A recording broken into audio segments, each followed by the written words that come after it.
ඔයා කීතේ එකක් බොන්න ආසද? එහෙම නැත්නම් කිරි කෝපි එකක් බොන්න ආසද?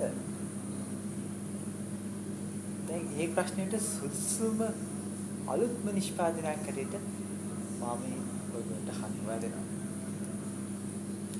දැන් මේ තමයි පියෝඩේන් මිල්ක් බ්‍රේඩ් කිරි මිශ්‍රණය. ඊටු වාසිය හොඳයි. දේසා කෝපි සදා අනර්ගයි. කීපිටි සමග සීනි. මේ වගේ ඊටු වාසයක් ඔබට ළඟදීම කාගේ සුසිටියකින් හෝ ඕනෑම සුපිරිවැස සෙලකින් දැන් පිළිගන්න පුළුවන්.